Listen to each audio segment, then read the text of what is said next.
Breaking news చూస్తున్నాం. హనుమకొండ జిల్లా కాజిపేటలో రైతులకు పోలీస్ శాఖ అవగాహన కార్యక్రమం నిర్వహించారు.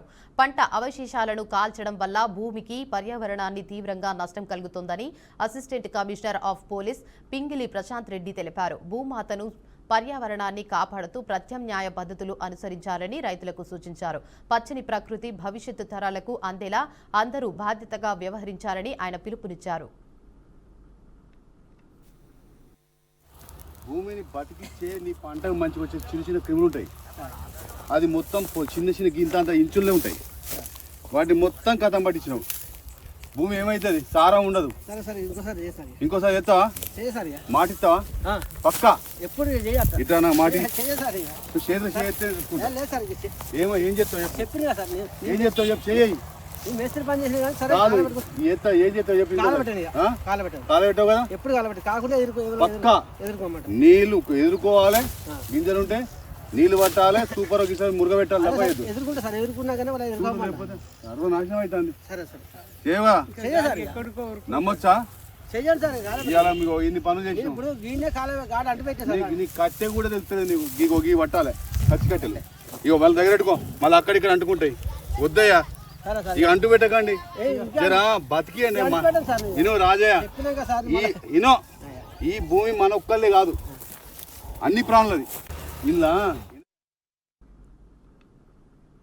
ఇండియన్ ఆర్మీలోకి భైరవ్ సేన ఎంట్రీతో ఆధునిక యుద్ధ తంత్రంలోకి భారత్ మరో కీలక ముందడుగు వేసింది. పాక్ చైనా సరిహద్దుల్లో వేగవంతమైన మెరుపు దాడులు నిర్వహించడమే లక్ష్యంగా భారత సైన్యం ఈ అత్యాధునిక ఫోర్స్ ను రంగంలోకి విధించింది. సాధారణ సైన్యానికి స్పెషల్ ఫోర్సెస్ కు మధ్య వారధిగా పనిచేసేలా రూపొందించిన భైరవ్ కమాండో దళం డ్రోన్ టెక్నాలజీని విస్తృతంగా వినియోగించనుంది. శత్రువుల స్థావరాలు, ఆయుధ నిల్వలు, కమ్యూనికేషన్ కేంద్రాలను డ్రోన్ల సహాయంతో క్షణాల్లో గుర్తించి ధ్వంసం చేసే సామర్థ్యం ఈ దళానికి ఉందని సైనిక వర్గాలు వెల్లడిస్తున్నాయి.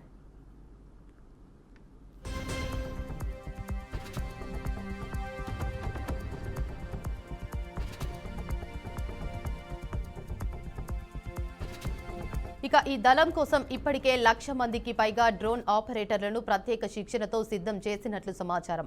భైరవ్ యూనిట్లు సరిహద్దు ప్రాంతాల్లో నిఘా, ఆకస్మిక దాడులు, కౌంటర్ టెర్రరిజం ఆపరేషన్లలో కీలక పాత్ర పోషించనున్నాయి. ప్రత్యేకంగా ఎల్ఓసి, ఎల్ఏసి వెంట పెరుగుతున్న భద్రతా సవాళ్లను ఎదుర్కొనేందుకు ఈ దళాన్ని వినియోగించనున్నట్లు తెలుస్తోంది. భైరవ్ సేన రంగ ప్రవేశంతో భారత సైన్యానికి డ్రోన్ వార్ఫేర్లో గణనీయమైన ఆధిక్యం లభించనుందని రక్షణ నిపుణులు అభిప్రాయపడుతున్నారు.